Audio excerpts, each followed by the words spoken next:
the evangelist goes. Maybe better worded would be expectation. What are your expectations of the evangelist?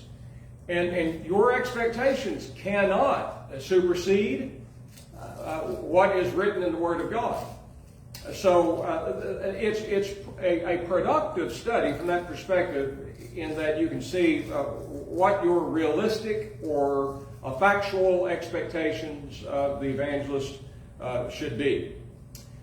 And so we're going to run into this phrase, these things, quite often in our study, and we'll all have to remember that, won't we? That these things involve those 8 things I just read. That's the duty of the preacher. So these things, he says, at verse 11, command and teach. Now, one of the other things that is very beneficial to the church, and I want to say this not necessarily with force, but rather with authority, the authority from God's Word, that if everybody understands what God expects out of the evangelist, then when the evangelist does that, there won't be people to get upset. So here, the idea is, he says, command and teach. And later we're going to get on into other things that he will be doing as far as an evangelist. And sometimes there's some chiding that goes on. and always encouragement, preaching truth and love and so forth. But there has to be the complete package. And in proper moments, all of these things have to take place. And he's commanded to do this. And he is told to command these things and to teach. And again, that word teach there has to do with teaching or speaking in a public assembly, to direct people or to admonish people. So that's his work. And every church, just as every church should have, every local church should have evangelists, every local church should have elders, every local church should have deacons. So that's the objective, is to have the church organized as God would have it. Okay, so we move on to verse 12. Verse 11 says, these things command and teach. In verse 12 he says, let no man despise your youth, but be an example to them that believe, in word, in manner of life, in love, in faith, and purity. Okay, so I can just kind of smile as I look at this. I can remember years gone by teaching this, and in my mind thinking, I've got to keep the brethren from doing that to me because I was young. I can't say that I'm a young man anymore. It's not there. But nonetheless, there are those that would be young that are preaching, and as we look at these word studies, anybody who's going to be an evangelist has to conduct himself in such a way that this doesn't happen, period. So we'll want to begin by defining that word despise, and it means to think in disparaging or belittling types of ways. So what we're going to see is that there is a way to conduct yourself so that you don't leave any room for somebody to belittle you, to despise you, to look down on you, to loathe or to hate you, to reject or to refuse what you're saying, to ignore you. Now, those of us who've been preaching for years and years and years and gone by, you can think of times when you've done something, you thought, boy, I laid that out there. That was just as plain as could be. That was structurally sound. And it just seemed like it landed on deaf ears, or there was some ignoring of it, a lot of ignoring of it. And maybe some of that would be in your own mind. If we're not careful, that kind of stuff happens, doesn't it? But we're going to see that there's a way that you, as the evangelist, would conduct yourself so that doesn't happen. They're not going to ignore you. They're not going to belittle you. They're not going to hate you. None of these things are going to be a part of the congregation. And I must say that if those things are happening, one would have to ask himself the question as to whether or not they are living up to the expectations of God that Paul is giving here. So there is a way an evangelist may conduct himself, or as the word we'll see in a moment, behave himself in such a way that he does bring hatred he does bring the spirit of ignoring. We don't listen to anything this guy has to say. So, a great question is, in what way can the guy keep the church from despising him? Well, that's what Paul does here. He gives them these characteristics or duties and qualities. So don't let anybody despise you, but be an example. Now, this is how you can keep that from happening. Be an example to them that believe. And I want to pause here because, again, definitions are important. When we think of an example, I think to myself from the English perspective that I'm going to live and you're going to watch me and I'm going to set an example. And that's all fine and well, but when we look at the etymology of this Greek word, it carries with it some depth that challenges the thinking in this area of being an example. And it means to be a type or model of a thing, to be a model pattern. So if the Apostle Paul is using that word there, what he is obviously saying is that, Timothy, you model yourself after Christ, and that way, when you live in all these ways, and you behave yourself in such ways, you do all these things, you are setting the pattern that was already set by Christ. You are living the pattern that was already set by Christ. And so the people can see in you the way they should be. So be an example, set the pattern, be the mold, he says, of them that believe. And first he says, in word. And again, this is logo in the Greek, which means a spoken word in your language and in your speech. So what we're going to see through here is that everything that has to do with Timothy here involves his teaching and an instruction and the content therein. So we're talking about the idea when he's talking about being an example in language. He's not necessarily saying, look, don't be somebody who uses foul language. I mean, well, certainly, yeah. But contextually, what Timothy wants to do as an evangelist, and as he is teaching and as he is commanding, is to do what the Apostle Peter said. If any man speaks, let him speak the oracles of God. That is, let his language mirror this.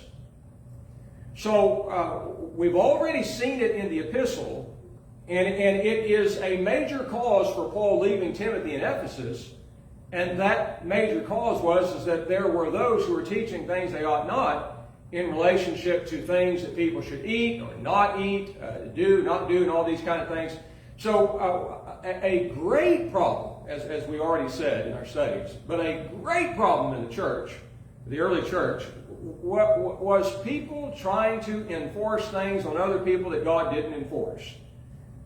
In other words, people had these convictions that you've got to do this, and you got to do this, and you got to be like this, and you got to, but it's nowhere in the Bible.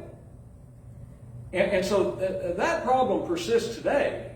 And when someone who would say that they're an evangelist begins to enforce their opinions or their personal convictions on the congregation, you've got a terrible, terrible problem. In fact, we have to say it like it is. You've got a false teacher. If he's enforcing things that God doesn't enforce, he is a false teacher and he needs to be dealt with. And so Paul's saying, you be an example in word, in your language. Use this. If any man speaks, let him speak as the oracles of God.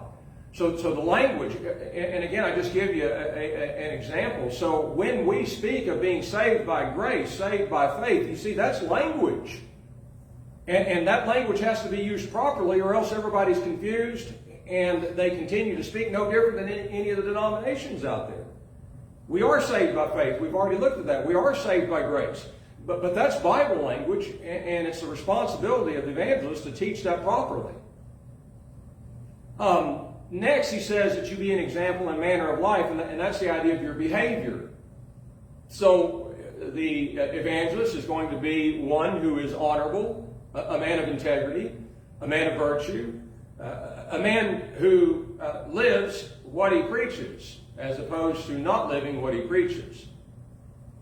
And then he says, in love, be an example in love. And so when you look at the definition of agape there, the idea is being kind, the idea is being devoted and caring.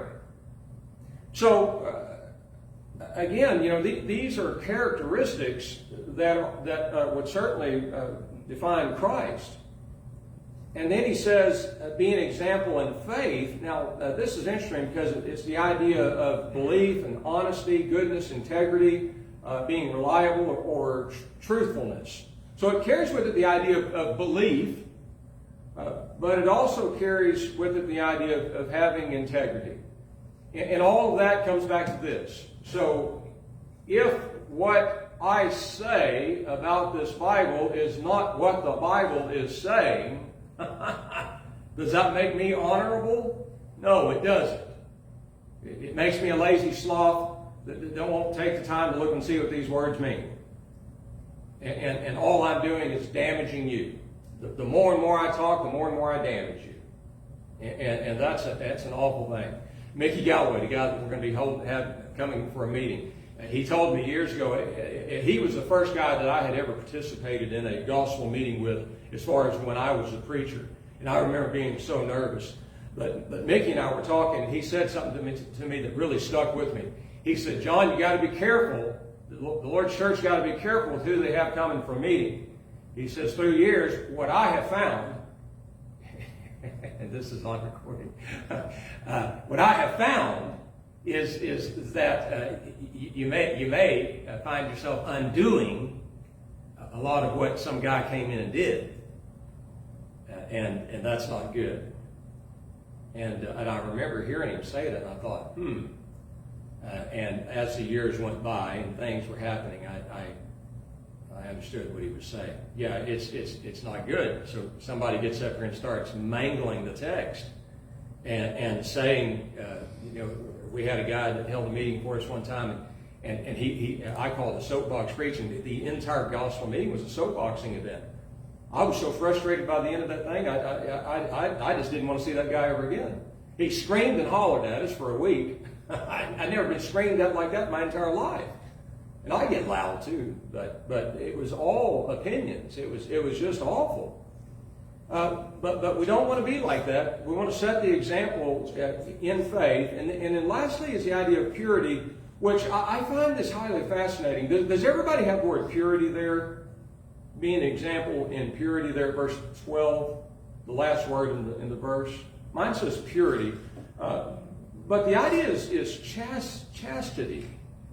So I think sometimes words don't have the meaning that maybe we have been programmed to assign in our minds.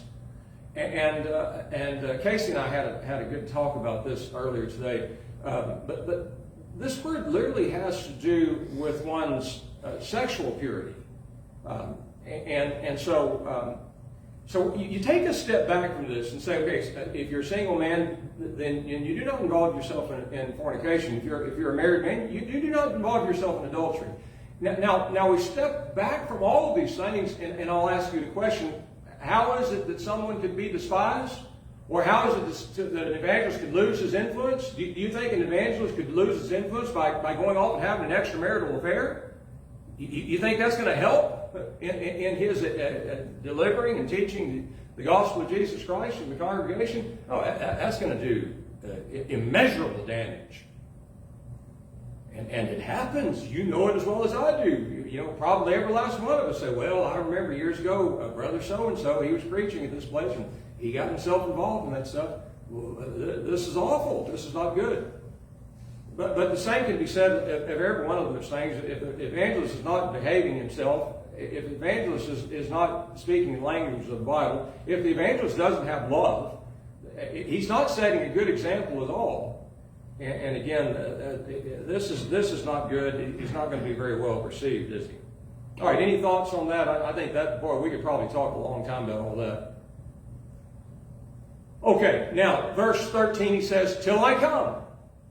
Give heed to reading, to exhortation, and to teaching. Okay, so we saw that the ninth duty, I've been counting, Paul is giving him basically a manual on how to conduct yourself as evangelist.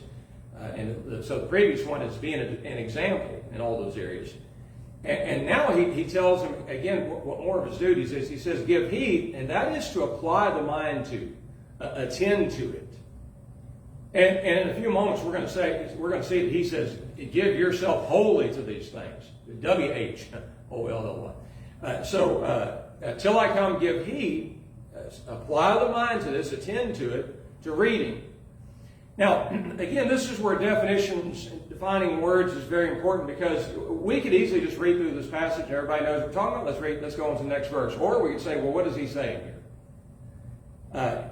He says, till I come, give heed, apply the mind to reading, which literally means to gather exact knowledge, to recognize.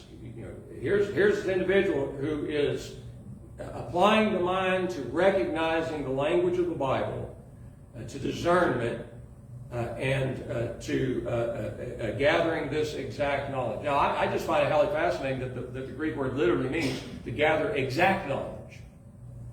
So these are not approximations. These are not guesses. The fact is that these are facts.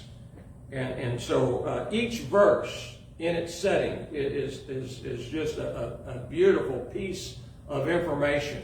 And every time I read over a bit of information, a beautiful piece of information, I may read over 5, 6, 10 verses. And each one of those has its own treasure involved in it. So we handle this with great care. And as we're going to go through these words here, we'll see that it takes a great work ethic to take care with the text, to examine the exact, gain exact knowledge of what is being said, to have a curious mind, to know exactly what's being said, instead of just kind of assuming things. You apply your mind to gathering exact knowledge, and then my version says to exhortation, which means it's the idea of encouraging or inspiring with instruction. So the more and more you look into this exhortation, the idea is that this man has spent so much time studying that he delivers this in this teaching, this public manner, the information wherein it falls upon ears, and they are inspired, they are encouraged. They say, that's what that means. And I've been thinking, I've been mulling this through my mind, and now we've got some, that'd be great, thank you. And now we've got these pieces of the puzzle. He's helped us put these pieces of the puzzle together, and now I see exactly what he's saying. Thank you, Paul. Getting a little scratchy there. So again, great word studies. Hortatory. I looked at that's the idea behind exhortation. It's hortatory. It's almost a hard word to say. And then, so the next one he says is teaching. He says, till I come, give heed to reading, to exhortation, and to teaching, which, again, this word means information, instruction, a matter taught, precept, or doctrine. So it's the same word that we found at 1 Timothy chapter 1, verse 10, in chapter 4 and verse 1, and then again at 1 Timothy chapter 2 and verse 12, which the Apostle Paul said that women were not permitted to do. So give heed, attend to your teaching. So you see what he's saying? This is a serious matter, the idea of teaching. So your words are going to fall upon the ears of people that are not blessed with the time that you have. Most everybody else has jobs. Most everybody else has not been supported to do what you do, to where you spend all day long dissecting this text and then trying to present it back in such a way that it falls upon the ears in such a way where instruction occurs and that people are excited about the Word of God. I don't know about you, and I hope that it's the case, and I'm sure that it is, but my most exciting moments as one who sits and listens is those moments where the text is explained and connections are made, words are defined. In other words, at moments when we're learning things. And so that's the thing, that this guy has all the time to do this. So give yourself to these things. Now, we didn't mention it, but at the start of that verse, Paul says, "Till I come." This is the second time that he said this. Back in chapter 3 and verse 14, he made the same statement. And so, just by way of reminder, remember, we're looking at this from a fifth tour of preaching perspective that the book of Acts does not deal with. And so here the Apostle Paul, remember at the end of the book of Acts, Paul's in prison, so he winds up staying there 2 years. After that, again, just my estimation, but I am pretty sure that Paul wrote the book of Hebrews there at his imprisonment. And right after that, they go to Judea and encourage Paul, Silas, and Timothy go to Judea and encourage the Hebrew saints. And then they come back. No, on the way there they leave Titus at Crete, the island of Crete that's just right to the west of Palestine. And then Timothy and Paul leave and go through, and that's when they go up to Asia, and he leaves Timothy. I'm sorry, I'm stammering. He leaves Timothy in Ephesus because there were all these problems that we've been looking at. And so his intention, and he goes on to Macedonia, is what we learned from chapter 1 and verse 3. He left Timothy there, and he goes on into Macedonia. And according to the book of Titus, he's in Nicopolis in Macedonia, way up north.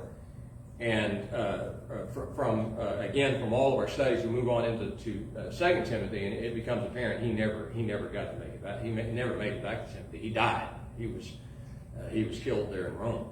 But his intention is to make it back to see his beloved Timothy. Now, at verse 14, he says, "Neglect not the gift that is in you, which was given to you by prophecy with the laying on of the hands of the presbytery." Okay, this verse is going to take a little bit of discussion because it throws a wrench into some common teaching.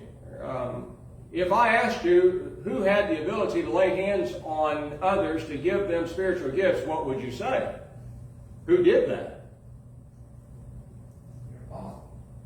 The apostles. Did anybody else do it? Well, they couldn't transfer it. They gave gifts to other people, but those people that they got gifts from the apostles, they couldn't give gifts. That's right. So only the apostles, right? Only the apostles could lay their hands on them and give gifts. Let me read the verse again. "Neglect not the gift that is in you, which is given to you by prophecy with the laying on of the hands of the presbytery." Timothy received the gift of knowledge, prophecy, by way of laying on of the hands of the presbytery. So that throws a wrench, someone might say. Now, let me finish. Don't take me wrong here, Paul. He's shaking his head. We're going to figure this out. But the thing is, it has to be figured out. Go ahead. That's all right. The eldership was one that laid their hands on Timothy, set him apart for the work of an evangelist. That's what I take from this. Not in a miraculous sense. Since the eldership, they don't say who the eldership is there. Like we said before, the apostles was all the ones that bestow the gifts. So they were setting Timothy apart by the eldership, setting him apart. He's going to be the evangelist. Okay, that could be, but when you're talking about receiving a gift by the laying on of the hands, I mean, I don't know how you can say anything else other than that's what happened. But let me say this. The presbytery here is parsed singular. So what Paul is saying is that there was a man, a singular man. Now presbytery is the exact same word that we find over in Acts chapter 20 and verse 17. And then later, Acts 20 and verse 28, we see the word bishop is used there, so that I understand in the American Standard Version. Your version probably says overseer, but I see the connection then between an elder and a bishop or an overseer. And then Titus does the same thing, doesn't he? The book of Titus, Paul does the same thing there. So I know that this presbytery is an elder in the church. Here, now in Acts chapter 20, when he speaks of elders, the same word used, but it's parsed plural. So he was talking to elders plural. How many? I don't know, but a plurality. Here, just one. Okay? The version, New King James Version I have actually uses the word eldership. Yeah, but that's not a great translation. That's my opinion.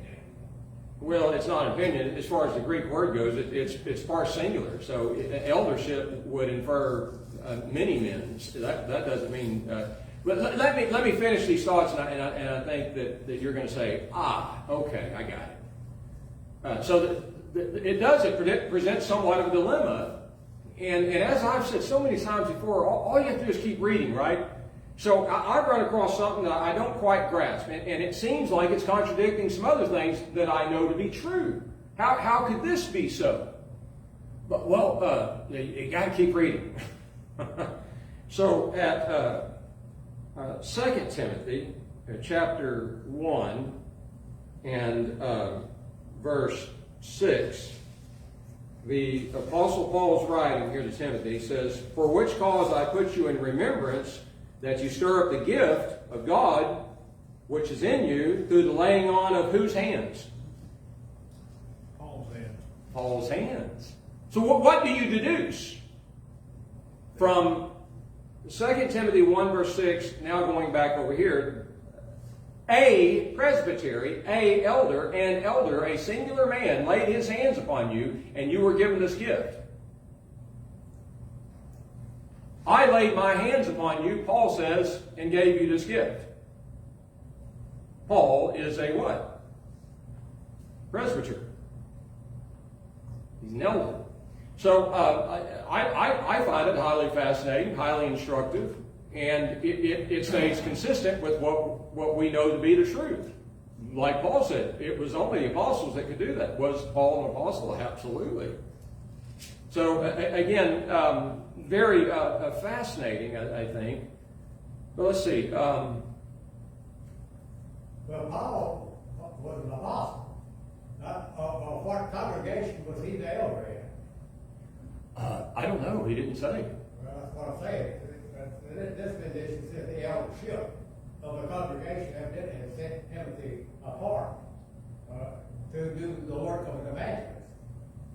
That's the way I take it anyway. Okay. I'm just reading from the Bible. That's all I can do. I want to focus on these words, though, that he tells Timothy as far as instructions go.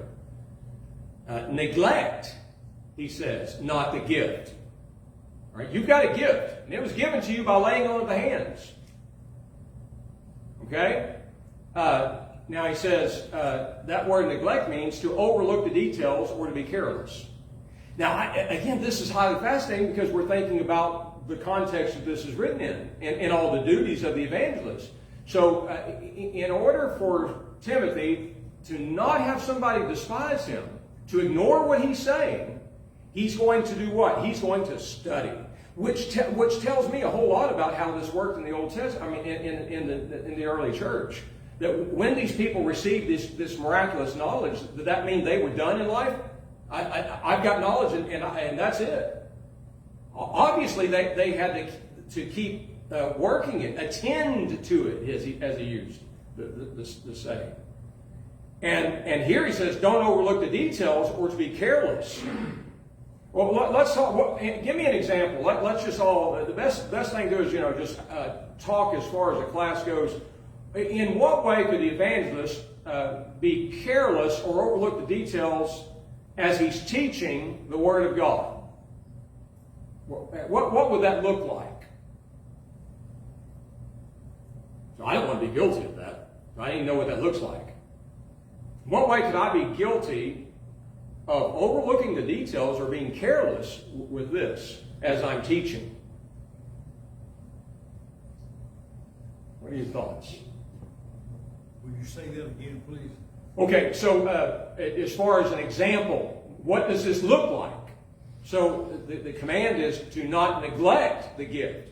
What's your gift? Your gift's knowledge, teaching. So, and the word neglect means to overlook the details or to be careless with it. So, in what way could Timothy have been guilty of overlooking the details of this gift of knowledge and of teaching?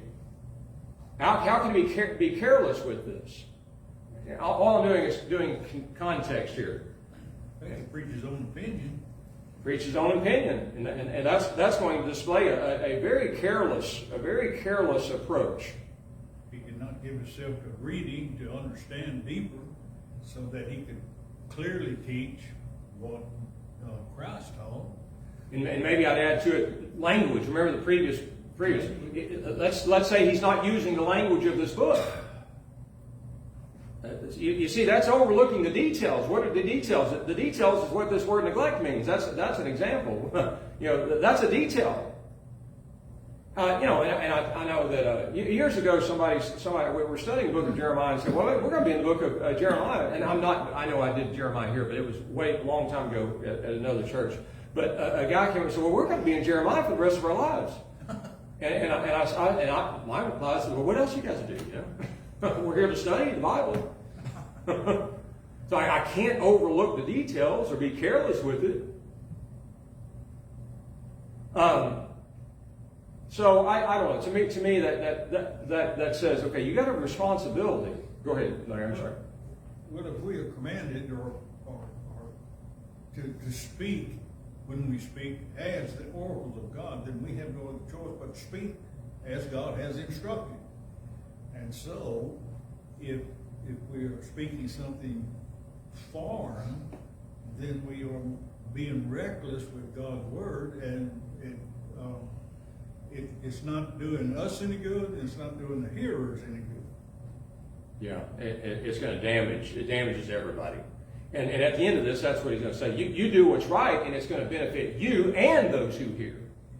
And I'm sorry, but my thought I originally had kind of slipped by me, but you speak of details, and if we think along these lines, if the devil's in the details are important. The devil's going to plant a seed that's going to cause us to doubt something, then we need to go find out the details, the language, the specifics, the content, all the things that are important. And they may be the details, they may be the big things, but we need to know. Yeah, and here's the point that I'm trying to really get across is in reply and along those lines, is that if I'm going to be careful with the details and not careless with this text, that means I'm going to have to do some work. It's going to take a lot of work to look at this, to define words, to see the context. It's a matter of work. Years ago, a guy came up to me and said, "Well, you only work 2 or 3 hours a week, Don, because you preach on Sunday morning, you preach on Sunday night, you did the Bible class on Sunday morning, you did the 4 hours. That's right. You only work 4 hours." Well, was that? Did you? You're actually saying that Paul laid his hands on Timothy and gave him miraculous power. Is that what you're saying? Well, it's not what I'm saying. It's what the Bible said. 2 Timothy chapter 1, verse 6. Yeah, we find no example of Timothy ever performing a miracle with that deal. We don't have an example of Timothy ever performing a miracle. That he was evidently able to do so if Paul did that. Well, we got all. I mean, he obviously was doing his work here. He's fulfilling the gift. Yeah, which I think is the gift of being an evangelist and preaching God's word. Well, I'm saying the same thing. That's the gift he was given. Yeah. Okay. But did you have your hand up? No. Somebody had. Okay. All right. So So now we move on to verse 15, and at verse 15 he says, "Be diligent." Okay. Again, all of this has to do with work. If we had some younger guys in here, that were looking at possibly preaching in the future, we want to paint this picture early on, set it early on in their minds. This is work. This is not playtime. This is not social time. This is work. Being an evangelist, being a teacher, being one who presents the Word of God to the congregation is work. You've got to put the work in. Develop a strong work ethic. You spend your day doing these things. He says, be diligent, and that's the idea of giving painful attention to. We make all of us guys who preach. How many times like right now, I've got an issue in my back, bone spurs up here in the top part of the back because of just hunched over. Casey got me in a elevated desk years ago so that I could change the position that I'm in. But you give painful attention to this, and again, all these things that he's been saying. And he says, give yourself wholly to them. And that, for the purpose of that, your progress may be made manifest unto all. So this word progress here has to do with advancement in wisdom or furtherance in understanding. Now, I've thought about that, said this, and you've thought about it as well. When one is the evangelist in the congregation and they are there, like Philip, he's there for almost 10 years in one place. So a congregation gets to see the growth of an evangelist. And that has to happen. There has to be growth.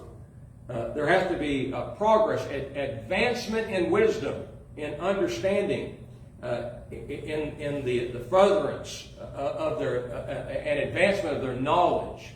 So the congregation has got to see that in them, and that will give them, that will incite them and encourage them to do the same thing, to grow. It says it's got to be made manifest, seen, or made well known. Okay, according to my clock, which is on the Greenwich, England time, we've got 2 minutes left. And we've got one verse left, and we are going to be able to finish this chapter, I think. All right, and then verse 16 says, "Take heed." That again, give attendance to it. And this word had a very fascinating secondary idea of being all over something. Have you ever heard that phrase? Somebody says, "Man, he's all over that." And that's really what this means. When Paul said to Timothy, "Take heed to yourself and your teaching," he says, "Be all over it." That's what you're all about.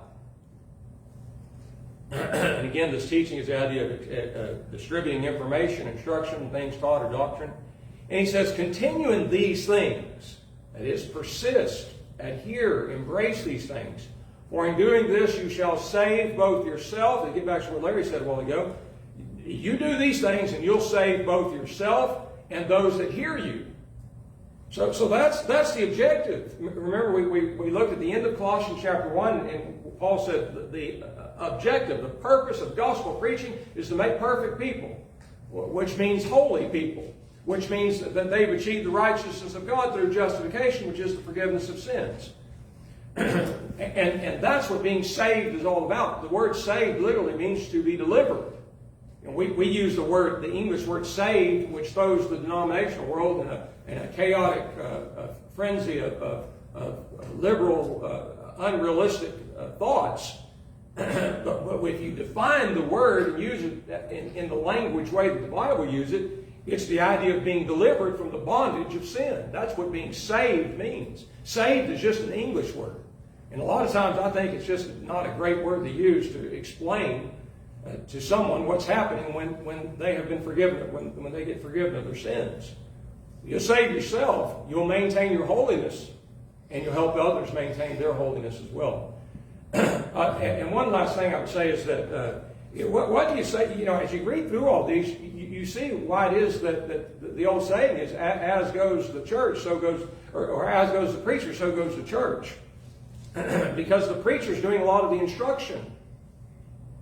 And again, if he's not sticking to the text, and he's off over in soapbox land, again, just not going to save himself or save anybody else. Okay, any final thoughts? Go ahead, Larry. It also puts a burden, I'd say a burden, maybe that's not the preferred word, but it also entails the elders to be put the work in. How am I going to know what you're preaching is right? I got to put the work in. Yeah. And so for us to look out for the congregation, we got to know. And if we don't know, we can't do our job. That's an excellent point. And not only that, and so why would you, as an eldership, have somebody who would do that kind of stuff? So, you know, have you ever said this to yourself? Some church got a new preacher and they say, well, yeah, they got exactly who they wanted. I know it sounds kind of ugly almost, but the idea is that they got somebody that's along their line of thinking. So the responsibility lays squarely on the overseers of the church to make sure that the truth is being preached. But it's a biblical concept. They got what they wanted. That heaped together to themselves, teachers, you know, having itching ears. That's what they wanted. Yeah, they got what they wanted. Yeah. Okay, man, good stuff here.